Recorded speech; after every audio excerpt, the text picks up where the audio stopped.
so let me stay this way. Jesus, there's freedom in your name.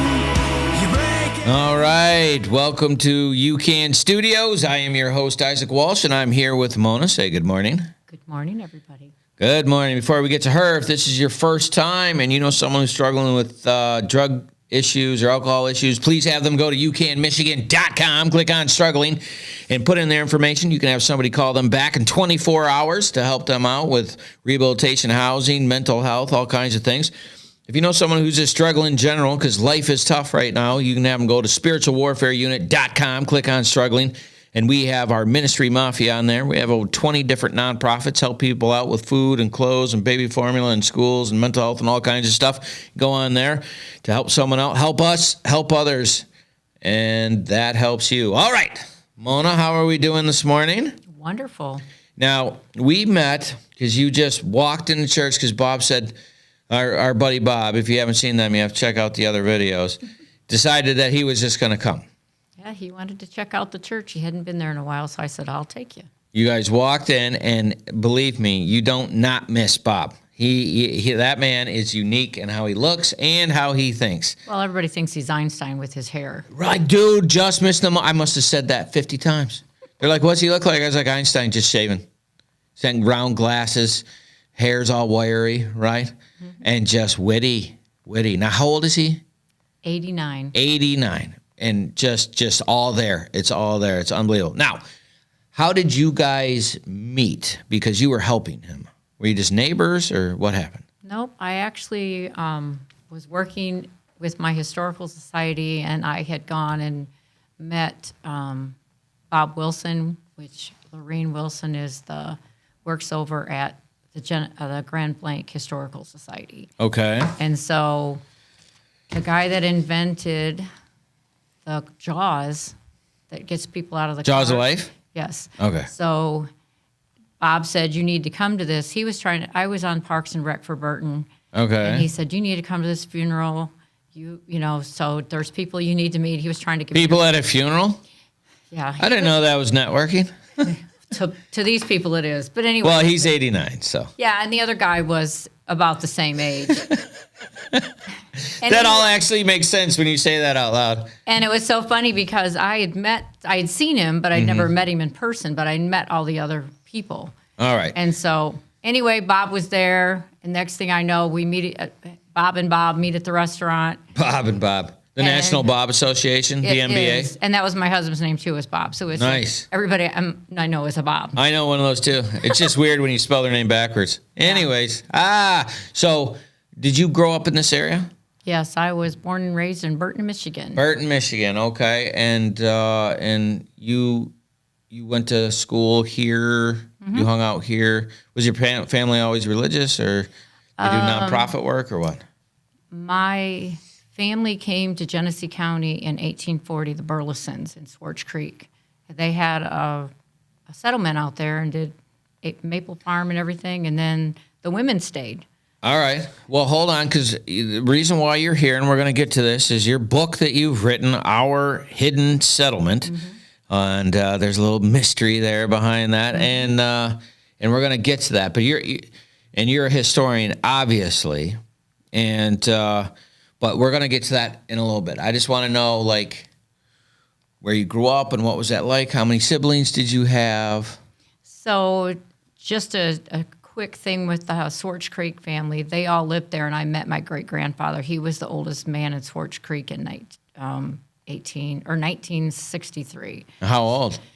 He died at 99, or a week before he turned 99 in 1965. But my family, the two brothers married the two sisters. Hold on, he was born in 1866? No. Yeah, I guess. Yeah. Okay.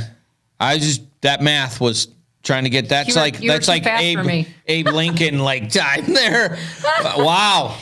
So, wow. And I was only young, so I got to meet him because I was born in 58. So it was like I got to meet him, and I got to go to the old farmhouse where it was, and had been there, but part of it had burned. Anyway, so we knew everybody. So every year we had a family reunion. My mom and dad graduated from Hoover High School. Well, how many people are we talking about here at the family functions?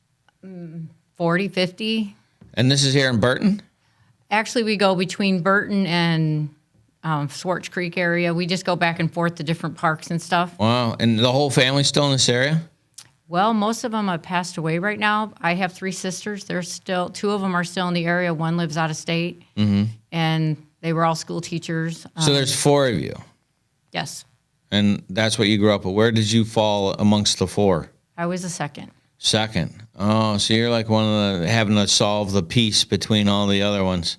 Nah, they were all smart. I was just hanging out. You were just hanging out. They're smart. Yeah. Says the person that wrote the book.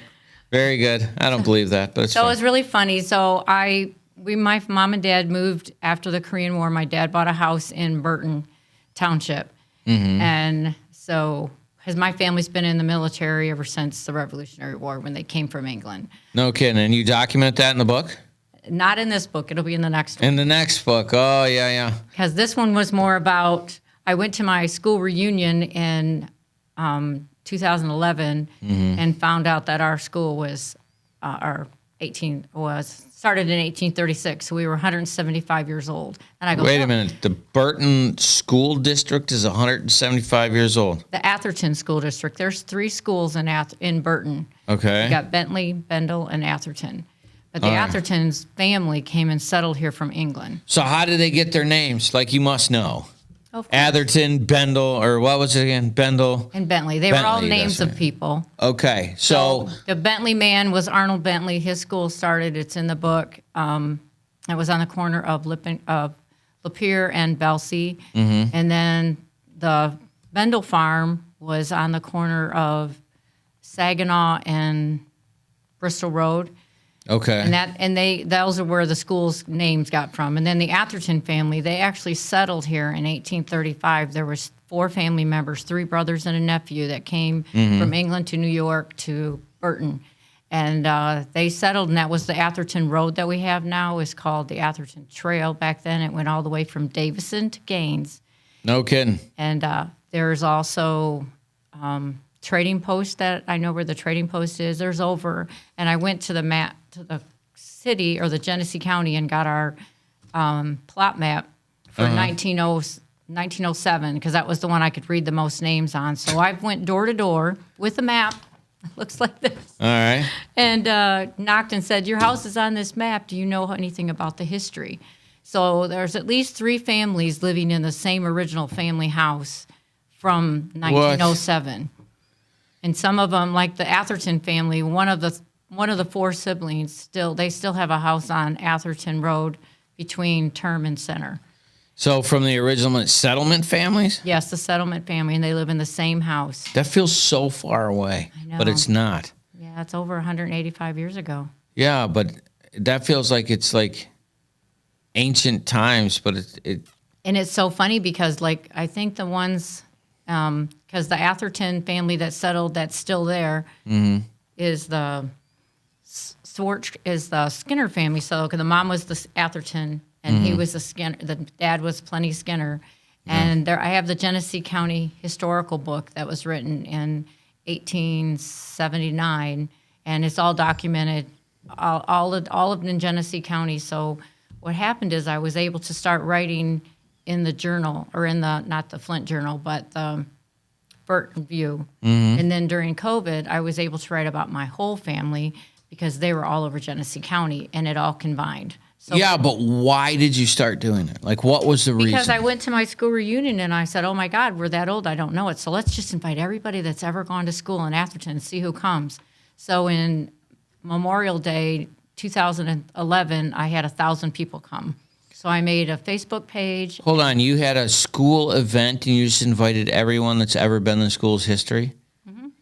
And the oldest one there was like 88, and then the kids that just graduated. But why did you do that? Because I was doing a school reunion for my 35-year class reunion. Yeah. Because I graduated from Atherton in 76. So why do that? Because I just wanted to see everybody who would come. I didn't know, maybe 5 people, so I asked because we had about 100 and some people in our You're class. expecting 5 other people? Well, I didn't know. I'm used to reunions. My mom and dad were like the president of Hoover because Hoover School was around from 1931 to 1961. And then they went into Carmen Ainsworth. So they had a reunion every year. Plus, we had a family reunion because the 2 brothers. So we had a Ballge Barnett reunion every year. So it's like, so your reunions are fun. So we had a potluck, invited a bunch of people. I got donations from the city, about 150 donations. Wow. And it was great. And the superintendent goes, "How'd you do that?" And I goes, "Well, I went on Pure Michigan and I started a Facebook page." And Wow. so, No kidding. and it was fun. So now every 5 years I have one. All right. So you do a reunion for everyone that's ever graduated.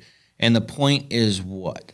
It's not anyone that just graduated. It's anyone that ever went to Atherton. Because a lot of people, because we didn't have graduating class until 1954. Wow. Because it was a farming town. So Burton, where Atherton is, by Center and that side, is bigger land. So we had a bunch of farms, and we still have farms. Yeah. And Bendel is a little smaller because they have as much farming land, but they did have some farmings. Like there's even an Atherton farm across from where the Bentley farm. Okay, I get all that part, but why? Because I wanted to. Just because you decided this is what I'm going to do. That's a really good answer. I was just curious. Well, it's funny because I didn't get elected to do anything in No, the you just school. decided I'm going to do this. Nobody else was doing it. Why not? Because people don't think that way. Well, I like to. Obviously you like having parties and having people together, and you Well- like to know the history of things. Well, I like to have them to know each other. And because I substitute taught school for like 7 years. And these kids don't know anything about their history. They don't know about Right. their grandparents. They don't know anything. They don't know where they came from. They go by the color of their skin to think, oh, I came from that country. And I goes, how do you know? Yeah. So I did, after my husband passed away in 2015, I did DNA on all of my 5 kids. My mother, my father-in-law, because my dad had already passed away, and my brother-in-law, because my husband had already passed away. So I went all the way back to 1450 in England, And that's and my dad's side of the family. okay. And was that it? You were English or? Well, I know my grandmother on my dad's side was Addie Barnett, and her family came from 1450 in Canterbury, England, because her grandmother was a Barton, Barton, and the dad was the Barnett that came from England. Okay. So I went to both of them, and that's what's on the front of the book is where I thought my grandfather was born. Okay. And that's why I was doing the history for them, and I didn't realize the Atherton family. I knew they're from England, but I didn't know where. And then one was buried in the same place where Harry Potter ran down. That's what's on the cover, by my family. So, and then I went to Scotland, where my mom's side of the family was the Wallace family, and got my great-grandfather's 1832, he was born, so I got his birth certificate. All right, so you do all of this stuff because you just decided I want to do this and it would be fun. Yeah, I painted a wall. I painted a family tree on my wall, Yeah.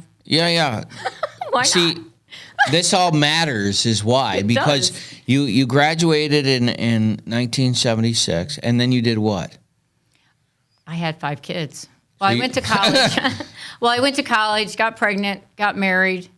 So I quit college. How long? Hold on. You just can't just jump over that information. How long were you in college before you got married? Let's see, I was actually engaged to be married where I got saved at a church. Yeah. And I got saved when I was 16 in a Baptist church, even though I was raised Methodist. Okay. So I was engaged to be married. I knew this guy for 4 years, and we were going to get married, and then I decided, no, I didn't want to get married, so I gave him back his ring, and then 9 days later, the one that I married asked me out. So Wow. 9 days later. I didn't have much time of a Yeah. A little downtime. no. So- So I went to Ferris State, Okay. and I went after I broke up with him. I said, I'm not ready for this, so Yeah. I went to do gerontology for social work What is that again? for older people. Okay. I just never heard the term. I'm probably saying it wrong. Sometimes my tongue goes. That's its own way. okay. We'll get to that part in a little bit. So you're going to college, and then how long before you got married? A year. So 1 year? And Yeah, was I this didn't- person you meet at college, or was it? No, I met him. He actually had graduated from high school. Oh, so that's the one 9 days after. yeah, he had graduated before, but Oh, so you're at college and you're still. Yeah. Okay, gotcha. So you're at college doing that, and you get married, and you're how old when you get married? I was 19. 19. Man, when you're young, that sounds old, but when you're older, you're like, oh. So 19, you get married, and you start having kids right away, and you said you had 5 kids. Yep, 5 kids in 7 years. 5 kids in 7 years. I had first one at 20, and the fifth one when I was 27. So you guys are really enjoying marriage at the beginning. Yeah, it was real. Everybody was calm when you had new babies, and I love being a mom. And you love being a mom. I think being a mom is the highest calling that God could give any woman. And you think that you think that people are calm around newborns? I could argue that fact. I could get some people that would not be comfortable around newborns. I got to be honest. Well, it just matters. I had the first 2 11 months apart, and then 18 So months. like Irish twins. Yeah, they're Wow. Irish twins. They're 44 and 45 right now. No kidding. Yep. All right, and out of the 5, what's the boy and girl split? My second one's a boy, and the rest are girls. All girls and 1 boy. Oh, that poor guy. Don't Oh my worry, Lord. he's spoiled rotten. He better be an excellent communicator. But before we get into that, we already have to go to our first break. So this is your first time to Spiritual Warfare Unit. Please like, share, and subscribe. Sit tight. We will be right back. Taking a quick break from our podcast, I wanted to let you know about our life application program that we have for churches and nonprofits in the area that are trying to find programming that they can use in case the corona shuts you down and you're not able to get in. You go to spiritualwarfareunit.com. You click on our episodes, and you can check out our programs for as little as $29.99 a month to make sure that we're still getting the word out to those people that need it. Now, back to the program. Welcome back to the show. I am your host, Isaac Walsh, and I'm here with Mona, and she is the author of Our Hidden Settlement out here in Burton. And I'm kind of looking forward to getting through this, but we got to get the history here. And so you were married, you had 5 kids, and how many years again? 7. 7 years, and then what? So that makes you 26. What's going on at 26? Well, I was 27, and so what happened is I had the youngest one was 6 months old, and I was driving home after we had just gotten back on our feet. We had gone to Oklahoma to have my husband went to Bible college at Rhema to be in the Helps ministry, and then we moved back home, and he came down with diabetes, and then that's where things went a little awry, but it's okay. It worked out. So after I had the 5th kid, I was 27. Yeah, you're driving home. And there was a 5-car pileup on 475 getting on 69. Okay. And because a semi couldn't get under the bridge. So I thought I had gotten around it because I had my 4-year-old and 6-month-old in the front seat. Because back then they didn't have... Yeah, you just used the arm, the mom arm. Yeah, the arm thing, yeah. Yeah. So I just got past under the bridge where they were all piled up and got past that, and some 16-year-old girl wasn't paying attention. They had no seatbelts on. She slammed my huge station wagon I had just gotten 10 hours before. My husband, oh my God. Oh, no. Yeah, we just got it off their, was it Victor George Oldsmobile? It was his demo car. But anyway, so she hit me so hard in that little car that it bent the frame. And God just picked me up and moved me. You know where that cement bridge on 475 is, just before you get on, that's all cement there? Yeah. Well, God just took me and put me in the grass. No kidding. But I got a brainstem injury out of it. The kids seemed Brainstem injury. Yes, a brainstem injury. All right, and so that affects your speech, your memory. What else? And then I had migraines, and the whole left side of my face was numb, and I had vision problems, hearing problems, speech, and walking. Because I wasn't too. Yeah, no. And this is with the 5 kids underneath that age, and my Yeah, and husband, the youngest you said is 6 months. Yeah, and then my husband had just gotten diabetes, so he wasn't managing his blood sugar very well. So anyway, I was only, I lived on. Hold on. That's a whole lot of information. That's okay. We're going to keep going. We're going to keep going, but how long did it take to diagnose that injury and what was going on? Was it right away? Well, I ran home as quick as I could because I didn't want to get in trouble for wrecking the new car. Oh my goodness. So I drove. I said, okay, I'm good. I can get in the car home. So it was only... After you got thrown out of the vehicle into the grass? No, I wasn't thrown out. No, the car was up on the grass. No, I was in the car, and my seatbelt didn't work. Oh. So that's why I got on a new car injury. Yeah. Oh. Well, something happened. I don't know what happened. But anyway, so I drove back to Lippincott where I lived in Burton. Yeah. And, yeah. So I hid the car into the garage, and so you couldn't see it. Oh my goodness. I said, kids, don't say anything till Dad eats his dinner first. To a sugar salad. Then we'll tell him the 10-hour new car has been completely totaled. Yeah. With a bent frame. Oh my gosh. So, All right. So that happened. So what's the next steps? And so then I found out what was going on. So I started going to the, I had to get help at home because I couldn't bend over. I'd pass out. Right. Put me on all these medications. So I ended up going to the headache clinic in Ann Arbor. Okay. Joel Saper, he was a great guy. Yeah. So they were shooting my back of my head, with stuff and doing therapy and all this stuff. I do know. Yeah, you know. Yeah, I do know. So any of it helpful? Because I didn't get very much success. well, out of it did on some parts.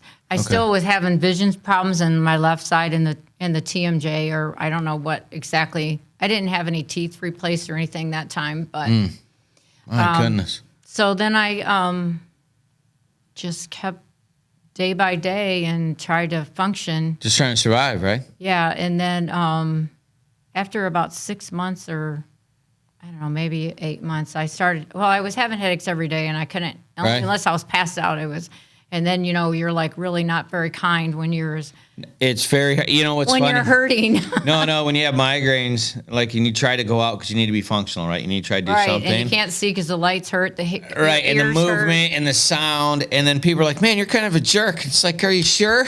It's like all I try to do is get out to say I did something. Yeah. Like that's how rough it gets, right? Yeah, it gets rough trying to even go grocery shopping. And then when you got Oh, my 5 kids, God. wait till I the couldn't other ones imagine. get at school, or you got little ducklings behind you. Oh yeah, I'm so glad I didn't have, like, you're saying that out loud, and it makes me really happy I didn't have to deal with that. I'm like, oh my goodness. And you're like 27 at this point. Yeah, I turned 28 right after Good she Lord. was born. So yeah, So your whole you said you got a huge family, so I imagine. I didn't talk to them about it much. I didn't reach out because I tried to stay within my own to take care of my own self. Wow. So they'll hear this and I go, Wow. so they didn't know a lot was going on because I didn't want to my husband didn't like people around very much. So it's like, I got okay, not a social personality. Yeah, his personality was more stay at home because he was in construction. Yeah, and your personality is very social. All right, so you're doing this. What happens? What happens next? So I just take care of the kids, and I finally put me in Chelsea Hospital, gave me a shot, kept me in there for a few days trying to get me to break the cycle of the pain. Okay. And it wasn't working, so I finally said, okay, God, are you there? Yeah. But it was funny to put a pause in it for a second. When my husband went to Rhema from 81 to 83, they started prayer school down in Oklahoma. And that was the college I graduated, but it was later. So I couldn't go to college at that time, but I was able to learn how to pray with Brother Kenneth E. Hagin. Okay. So we would meet once a week, and we would learn how to really pray. Because, there's baseball rules, there's football rules, there's basketball rules. It's all a ball, but they're all different rules. And prayer's the same way. So give me an example so I know what you mean, like prayer. Okay, so prayer of faith, you don't say it 9,000 times. You believe it the first time you pray it, and then you praise God and thank Him for it. Intercession prayer, you pray it until you know that you've passed through it. Okay. So there's other kinds of prayer, the prayer of faith, and then, so anyway, in Ephesians, it tells you to wear your whole armor of God. Yeah. And that's because we're living in a spiritual warfare at all times. Right. So if we don't know that and we don't wear our armor, because we're in a battle, Yeah. to get up every morning and thank God that you're alive is a good thing. Right. And to write down what He tells you is even a better thing, so then you don't forget it. So... Yeah, no, I was just curious about that as far. All right, so you're doing that, and that experience sounds like it was good. And you said you did. Were you doing ministry work at that time? No. All right, so The what? kids were my ministry. Yeah, right, 5 of them. Yeah, all in that a was- row. All right, so you're just living the life, doing the kids, and Doing the kids. what's the next major event? Well, I was still down in Ann Arbor. I was going down there to the headache clinic. I took my younger kids with me, or the youngest one anyway. They were in kindergarten and stuff. The other one was. So my neuropsychologist told me that I needed to, because of the trauma, and I was trying to learn to manage with pain every day. You're just Yep. going to have it. Don't Yep. worry, it's not going anywhere. Right. So she said, you need to do something for yourself. And I go, yeah, right. Yeah. With 5 kids, are you kidding me? Yeah. So there was a night class to learn how to do modeling. Okay. So Avante Modeling School was downtown Flint in the North Bank building. And I learned how to walk because you have to walk straight when you do runway work. Yeah. And then to do commercials, you have to learn to talk. And I'd already gone to speech therapy, and because my speech was pretty slurred at the time. So learning to pronounce and move forward. And So I did end up So what doing happened? 25 TV commercials. No And kidding. Yeah. That was the thing you did for you? That was my deal. And then I would bring the kids and I'd say, oh, kids, let's go do a runway work. And they would say, oh, we need kids to do. So I did the front of the Flint Journal, like for Mother's Day. I think my son was in that. And for Insight, I was actually on their brochures. My 2 kids and me were on the brochures in the 90s. So Okay. That's very cool. that was a way that I had something. And plus that Yeah. So, when you're not, because when you're, people that are in abusive situations where people yell and all that stuff, Yeah. they stay home and the person that's controlling them doesn't want them to go anywhere because then they can't control what they do. Right. So women and men, if they're in a controlling situation, they need to know why are they controlling you if they're not helping you. Yes. And you don't know that at first until you get in it. Right. And so I've learned through the years I do. And then after that was over, the kids were all in school. We did rental properties and I helped people. My husband was a builder. I got my builder's license after the brain injury because he said I couldn't get it. And I go, I'll go take that test. So I passed it first time. Nice. And then, so anyway, we did rental properties for 21 years. So what we would do was we'd get a property and we'd have people come rent that couldn't buy a house, and then we'd show them how to buy a house. Okay. And at this time on this stuff going on in your life, were you involved in history or your family or any of that stuff, or you're just living the life? Living life, and my family's all there, and every year you just go to a reunion because they have it every summer. Every single year there's a Yeah, in June. Man, your family likes to party. Just Well, saying. they didn't really party. We all had potlucks, and they're bringing their cultural stuff. And horseshoes and dominoes and cards. I don't know about imagine. that, but that was a Christmas Eve thing. We always had Christmas Eve at my mom and dad's house for 50 years. So, and anybody that wanted to come, it was open to everybody. All right. So during that that time that you're going through with the kids and you're managing the brain injury and you're doing commercials and did the modeling class, like what is going on? Like, how do you manage that? Only with God. That's Because just you have incredible. to put him first. If you put him first every day, you get up. So one of the routines that we learned when my husband was in school, his instructor, we talked about the armor of God. Mm-hmm. And so he said, well, it's like when you take a shower, you wash your hair, and then you say, I'm putting my helmet of salvation on as you're washing your hair. Thank you, God, for the mind of Christ, so I can have the mind of Christ. Mm-hmm. Thank you for your shield of faith, and your armor of God, your breastplate of righteousness, your feet are shod with the preparation of the gospel of Christ. Thank you, Father, that I walk in peace so that I can help somebody. Thank you that I have the sword of the Spirit, which is the word of God, to be able to know the truth and to understand it. So I was in Ephesians a lot.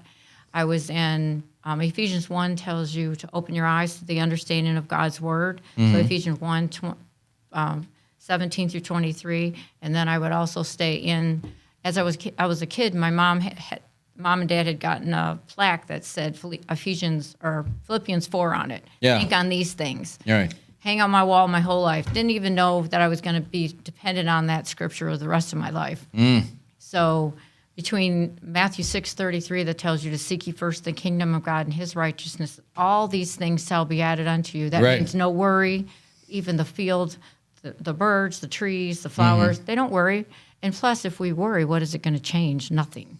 Right, and it's a self-inflicted wound that you can just do Yeah. it, but it's choosing to not think that way, right? Yeah, so I just stayed on Philippians 4 constantly. I had it in front of me all the time. All right, so when did your oldest start graduating high school? Oh, so in 94, we moved back to Oklahoma because I got accepted to go to Raymond, and I wanted to know the Word of God for myself because I was going by and that's my... at college? Yes, it's a Bible institute, where you get your degree in ministry. Okay. So I had gone down there because he had gone earlier, but it was like we were there 3 years or 4 years, and then we came back, and it was everything fell apart. So I said, I want to put God first. I got to figure out the Bible for myself, because having the little kids and listening to, because we didn't have a TV. My husband cut the cord because you don't need anything but the Word. And I go, okay. Yeah, wow. So we just listened to like Ken Copeland, Brother Hagin, Jerry Savelle, and all the ministers, and we just had the Word constantly going in our house. All right. That's a good place to take a break. We're already to our second plate. Please like, share, and subscribe. Sit tight. We'll be right back.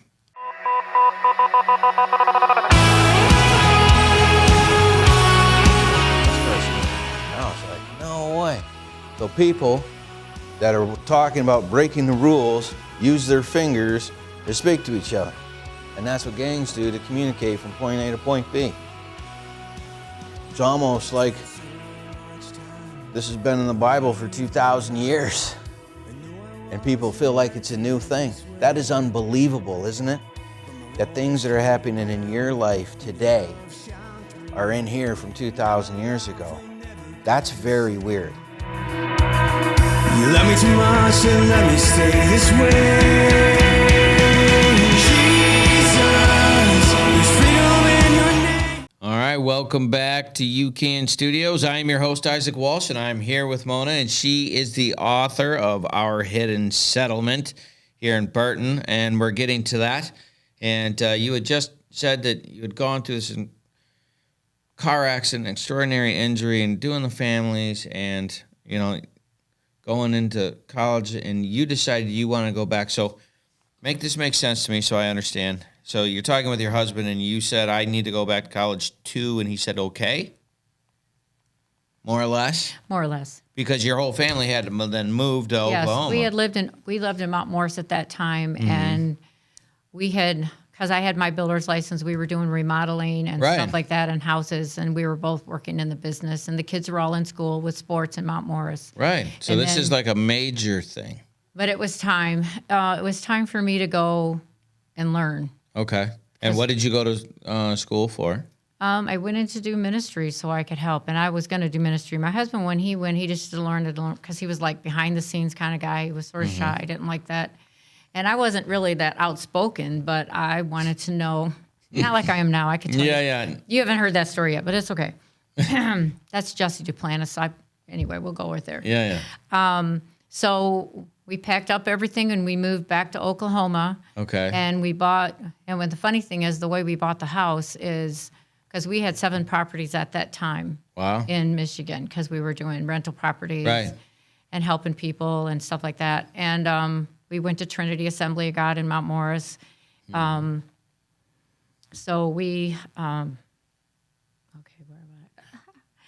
You're talking about buying the house. You had All the right. 7 properties Okay, and how so you got the house. So we knew we were coming back. His parents had actually gone to Rhema and graduated 2 years earlier. Wow. So we knew they were there, and they were on another street, and we were going to move right across the street from the college in the same neighborhood we had lived when we were there before. Okay. And so one of the teachers of the college, the professors, was selling his house, and it was closer than the house that we had. So we said, we want to buy your house. Yeah. So without even going in and seeing it, we just seen the pictures online, and we just, so we sold our truck, got the down payment for the house, and then within 6 months, we sold our properties and paid $90,000 cash for the house. Wow. When I wasn't working, and we were just selling our properties, and then we moved, and then we were able to live on that while I went to college, and then I started working at Rhema.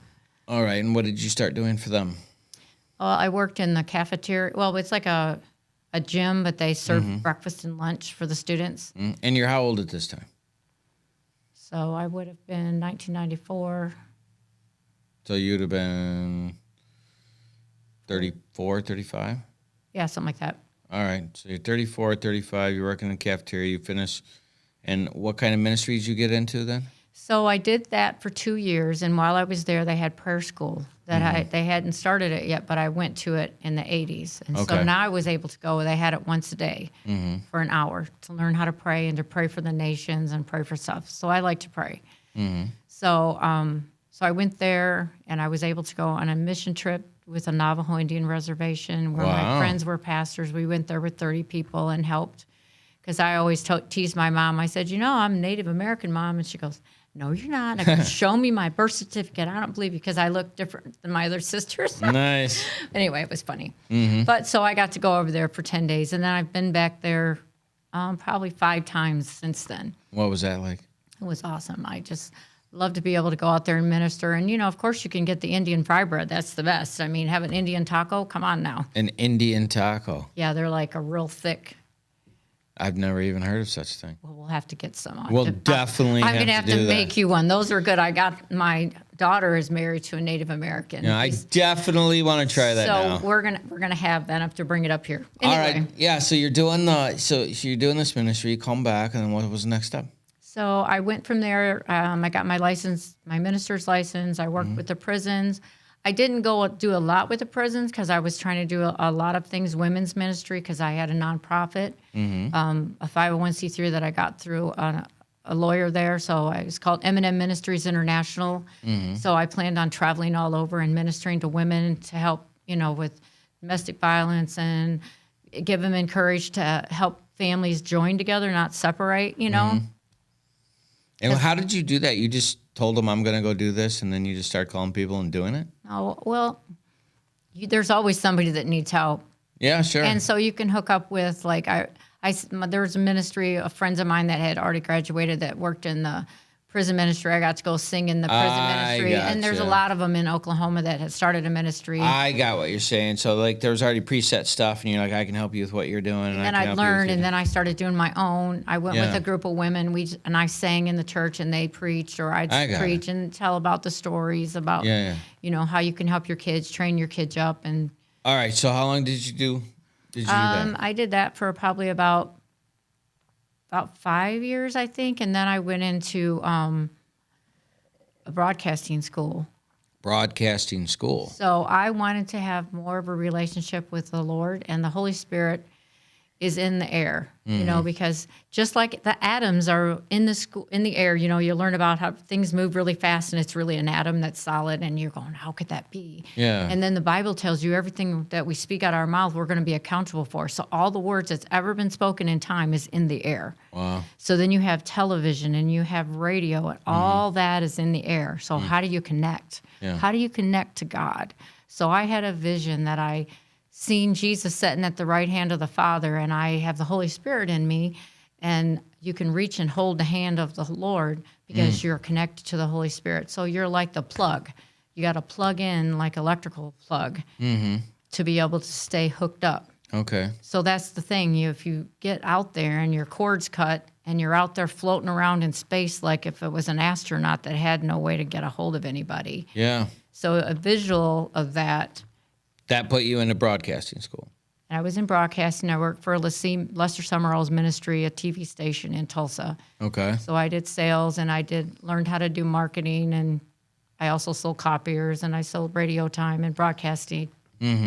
Just little stuff. And then I helped with the Optimist. How long did that take to finish?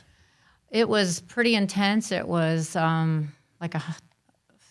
it was a 12-month program, but you were there 5 days a week, 8 hours a day. Wow. It's like And a job. it was hands-on. We had our own studio time. We had to do it with the program, learn how to use a DAT, which they don't use anymore, and, you know, do PSAs. We had to do them, and we learned voice, so that helped, you know, learn how to don't have any Okiisms, they would call it. You can't talk slang when you're in broadcasting. You have to, you know, talk clear so people can hear you. And one of the things that aggravates me with today's society is all these people that are on these channels everywhere, and we had to be responsible because when I signed that paper and passed my FCC license, it was like 300 questions. Wow. And we had to raise our hands saying that we weren't going to use anything that we didn't have facts on. We weren't going to gossip, no yellow journalism. And nowadays, like, I don't even know if there is an FCC, you know, license anymore, but it's important, and I have one, and it's forever until I get it revoked. But Yeah. and that's important. And this is what years now? It was in 2004. I worked with the Optimist Club, and we got the youth center built out there in Oklahoma, and that cut ribbon in 2005. We moved back to Michigan. My parents were older, and they needed help, and I wanted my kids to know them. But they didn't come back with me. Only the youngest one did for a short time. So did you use broadcasting any further? Because you did modeling and then you did ministry, and now you're doing broadcasting. And now I'm putting it all together. Yeah. It took a while, and then I was caregiving. From that, I did caregiving and With your parents? With my parents, and they took care of themselves. I was just I'm like the fix-it girl because I know how to fix everything. Hey, Mom said, my dad got cancer in his back, so he couldn't do it. So I'm over there fixing and seeing all the cousins and making sure everybody's good, all the older people, which I love. And you reconnected with your family then? Yeah. Okay. And my mom and dad came down to every graduation my kids had. They all graduated from Broken Arrow, so. Okay. That's very cool. So the family unit was always there all the time. Mm-hmm. So you go back and you're there, and what do you do? Like, other than help them, what did you do? My sister, because I was going to go into working. Because I know you had a plan of some kind. Well, I was trying to get back into doing ministry, and I was going to do broadcasting or whatever, but no one would hire me because I was over 50. Really? So I said, fine. So before that, I had also started school at Southwestern Assembly of God in Texas. Back up. Why did it matter that you were over 50? And I had I hadn't finished my 15 hours of bachelor's degree. But these other kids, they just got out of school, have they've never done anything, but they hire them instead. So anyway, so I went to broadcasting, so I went down there to get my business degree, and I had gotten sick, so I started doing culinary school at Mott because I can do that in my sleep. I love to cook. Wow. So I did that. I did culinary school, worked at Applewood, and then I started doing substitute teaching in school because my sisters were all teachers. Okay. So they said, Mona, you have enough credits. Why don't you just substitute? So I substitute for 7 years at Atherton. Well, Atherton, Bentley, and Bendel. Okay. That starts to make sense now. All right. And then all the kids, I miss Atherton, because every time I'd come there, I'd say, okay, what year did our school start? So our school started in 1936, and we were the third oldest school in the state of Michigan. And I didn't know that until I had my 35-year class reunion. So that's what started going, oh, my God, if I didn't know that, they don't know that. So you had this 35th year class reunion where you decided to invite everybody that's ever been to the school, and then you got information. And it's like, all right, I'm starting to see a pattern here. So, you are doing something, and then, you do it, and then you're like, okay, I'm done. Now I got to do something else. And then you just change. But it all works together. All the pieces do work together.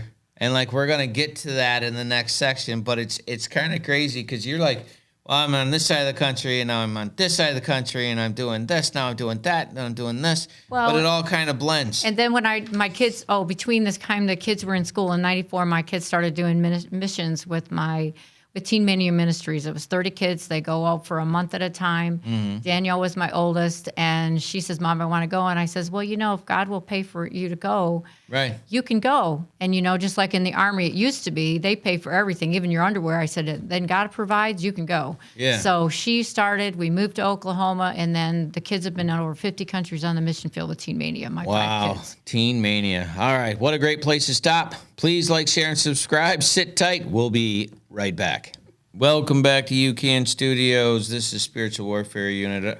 I am your host, Isaac, and I'm here with Mona, and she is the author and missionary and business person and ridiculous long resume that we can get to later of our hidden settlement. And you were just getting in. Your kids had traveled over 50 different countries in the world doing missions. That's amazing. And so all of this happens, and then when do you start this book? Well, that wasn't until 2011. Well, we're almost there. So while we were living in Oklahoma, I had a nonprofit, and so I would go around and speak at little churches, and that's how I met other people that were my partners and stuff on my ministry. Like I said, I went to South Africa with Ken Copeland Ministries and met people there because my kids had already gone on all these trips. So I wanted to go too. Right? Yeah. So, and I just graduated from college. So anyway, I went there. So it was a way that because we sold fireworks from 1986 or 1985 to 2000 or 1994. Yeah. We sold fireworks in Michigan. Okay. And so we had 5 locations sometimes. Wow. So my kids learned to sell. Yeah. they learned to sell. So I told them they had to raise the money and God would bring it in. So we sold. So we had moved to Oklahoma, so they were going around selling candy bars. We got a snow cone trailer at one time, pulling it behind my van so we could sell snow cones. We went and talked to businessmen in Tulsa, and we ended up hooking up with a group of men that were prayer partners, Christian business prayer partners, and they were a big part of sponsoring the kids every year they went. Because the first year we had to raise $13,000 in a couple months. Wow. And you were able to do it. Well, I didn't do it. God did it. Yeah, right. And it's like the last year, I think all 4 kids went. It was like $18,000. So, Yikes. and God just always brought it in. And he never knew what business partner or oil man or whatever was gonna car dealer guy or whatever. Right. But Somebody. he did it, and I didn't have to worry about it. I'd go down to talk with Ron Luce down in Texas, and it was just a really good place. And my one daughter was actually an intern there for a year. They trained the kids, and they do acquire the fire all over the United States. And Acquire the fire. And day one was in the Silver Dome in 1999 when they had, I'm thinking it was like 70,000 teenagers there. Wow. But we'll have to look that up. I can't remember for sure, but that was cool. All right. So then you started the book. So I taught school. Yeah. And Arcadia Publishing had tried to get a hold of me, and they're the ones that do, like, this book. All right. And they wanted me to, and I had to have 200 pictures. Now, why did they get a hold of you? Because I'm the only one that knows about Burton, apparently. Oh, okay. I did not know that, but apparently so. So I tried to do it, but everybody was sick, and I was trying to gather all the information. And because Burton was annexed out of Flint, Yeah. or Flint annexed Burton out, because we were like a whole section of land, and then they kept taking us away because we had the reason we were called the Hidden Settlement is because we had no post office. Because in Genesee County, we were, because of Shiawassee County had a Burton Township. Oh. So in 1855, when the city of Flint became the city of Flint, Burton Township became a Burton Township. And all of the sections of land that were all Flint Township before all broke up. You had Swartz Creek and Flushing and all them because and Flint wanted everything. They wanted all of Flint Township and they wanted all of Burton, but we weren't giving it to them. But so we didn't have a post office, so they volunteered, we'll be your mail for you, and not knowing that we used to go all the way down to East Boulevard. That was our west side of Flint, or Burton. Wow. And Flint Farmers Market, that was Burton Township. There's a Burton Street right next to No kidding. Habitat for Humanity. That's Burton Street. Yeah. And that was our western kidding. border. And nobody knew that because our mailing was Flint. Unless you paid taxes, you didn't know. So I didn't realize that either until I found out we met a family that their dad used to go down there and get the tax money in the cultural center. And we go, yeah, that was Burton Township. Because he was part of the Treasury Department and collecting taxes. Wow. So then I goes, oh my God, I got to find more. So then I started. So in 2011, I started researching after I did that reunion, and I got all these people. I goes, oh my God, we need to know this. So then I went door to door with my little map, and said, okay, your house is on this map from 1907. And So you just said, I'm a curious citizen that's... No, I said, I founded the Historical Society, a nonprofit, and I said, I'm trying to find out the history, and do you know that this house was on the 1907 plot map? No, I didn't know that. Oh, I wondered what these pictures were. So I found dairy farms and... So you founded the Historical Society for Burton. For Burton. Yep. Wow. And what year? I started it in 2012, but I didn't actually nonprofit it until 2014. All right. And I'm assuming you have like a group of people? 501c3, yeah. And you have a group of people that do that, or is it... Well, I have people on my board member. A couple of them passed away, so I'm trying to replace them with younger ones. But anyway, got to work it out. Yeah, no. He always does. He's always got a plan, and it always links together. And the reason why I was asking all these questions is because, again, like you go from one thing right to another thing, and the one thing to the other thing doesn't seem to be connected, but somehow it is because it's all getting pulled together. But that's how God is, though, because after the first brain injury, I was so messed up. Yeah, because we didn't talk about the second one. But my kids were my goal, to keep them safe. And then Okay. my husband decides, okay, we're going to sell fireworks to raise money. And I goes, okay, that's 2 weeks out of the summer. Oh, well, we can do that. So we did that. And the Yeah. kids all learned to do fireworks and all that stuff. Yeah. You know? I'm sure that was terrible. Oh, no, they did great. We had a blast. Yeah. And we love people, so it was fun. So they learned to be not shy, and they learned to sell things, and and they can make the sounds like a firework that you would really think it's a firework. Yeah, so it was fun. So, and then we moved back. When we moved back, left and came back, and we left in '94. Came back in 2004, 2005, January 1st. Moved and lived in the cultural center, and found out that house was actually in Burton Township too. But I'm going, wow, that's cool. So.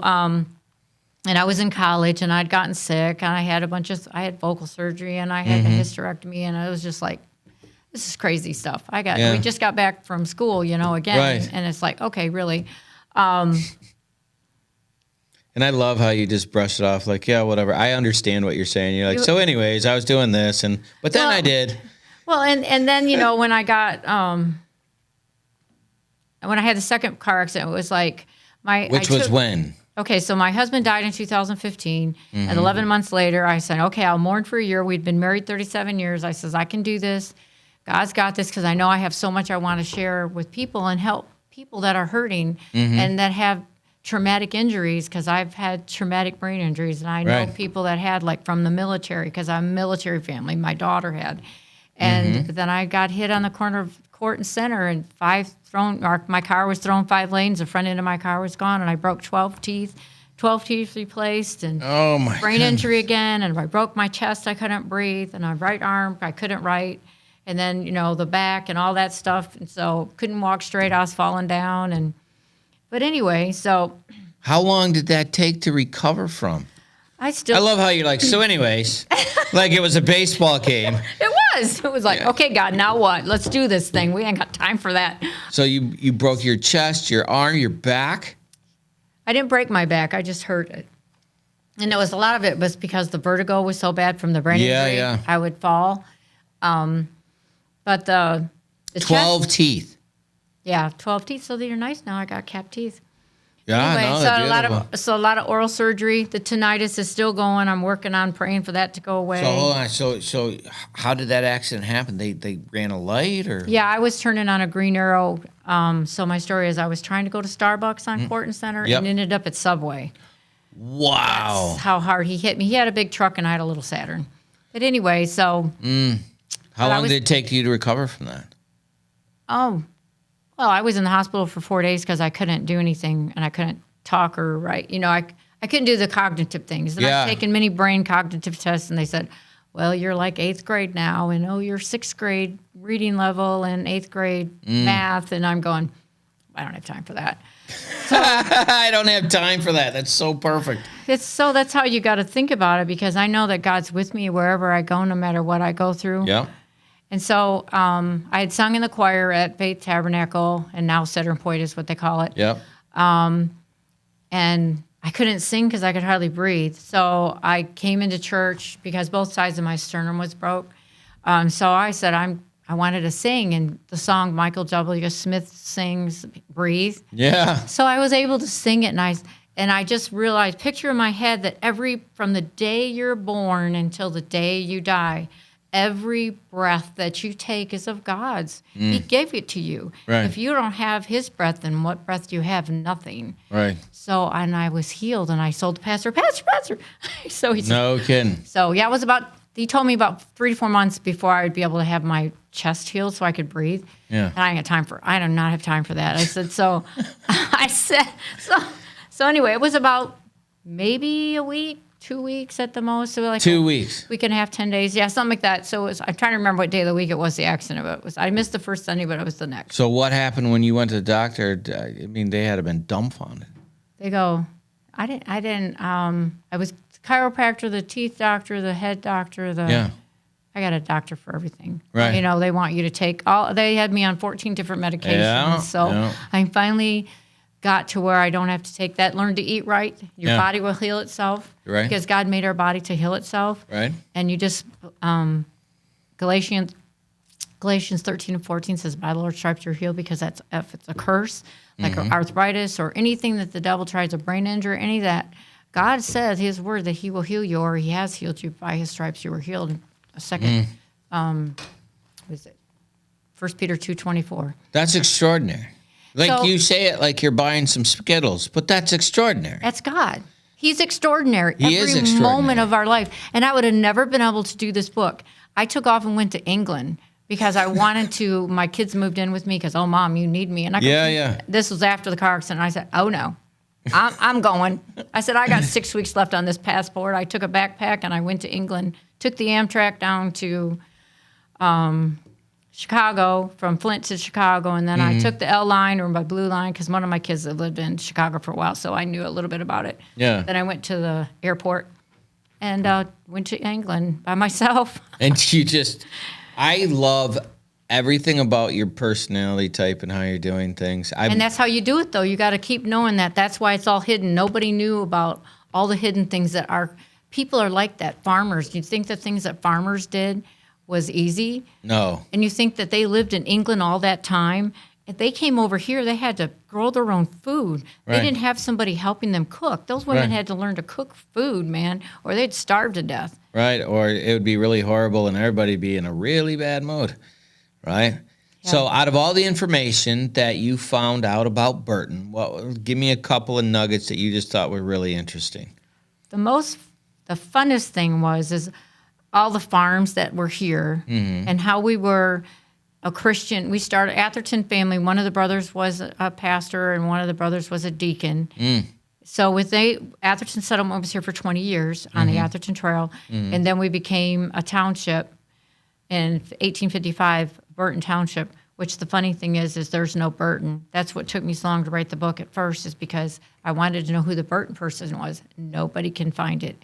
Not anywhere in any document. So, No kidding. but my family name is Barton, Barton. That came from England, and their name is spelt Burton sometimes too. So that's the hidden piece. You never know. And they lived in Grand Blanc. So Well, the piece of information you told me about, they lived in Grand Blanc. That's perfect.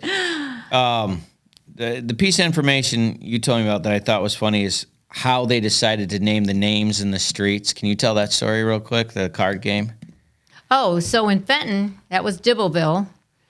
And I actually, one of my grandfather's brother married a Dibble, Jeannie Dibble, and they're buried in Flushing. But anyway, so Leroy and Fenton were playing cards, and I think Billy Durant was playing too. But they were playing cards, so whoever won the day or the game would name the streets. And name the city. So Mr. Fenton won, so he got to name the city, and Mr. Leroy named the streets. Because they won at their own separate poker games, and that's how it was settled. Well, that's very interesting. If someone wants to get this thing, go on Amazon, I think you said? Best place to get it is on, if you go to my webpage or anything, Mona's Journeys, it's a Facebook page. I'm also on Instagram. I'm on LinkedIn. And you can buy it at Westbow is the publishing company, or you just put in Hidden Settlement. They're selling on Barnes & Noble, and Amazon and Google. You can get a book, Amazon book. But anyway, you can find it anywhere. All right, perfect. Well, guess what? We're out of time. All right. Well, thank you for having me. You bet. I want to thank you guys for coming in. Please like, share, and subscribe and help us get the word out about what God's doing in your area. We'll see you next time. Do you have a nonprofit in your area that's doing a lot of work that people should know about? Feel free to contact Spiritual Warfare Unit at 810-715-9319, and we would love to have them on to see what good they're doing in the community and find out their story. Thank you so much. Spent so much time believing the lies. I knew I wasn't meant to live this way, but my walls came down and your love shone through. Now my life will never be the same. You love me too much to let me stay this way. Jesus, there's freedom in your name. You break every chain, oh Lord. 'Cause you are above every name, Jesus. Oh, you set me free.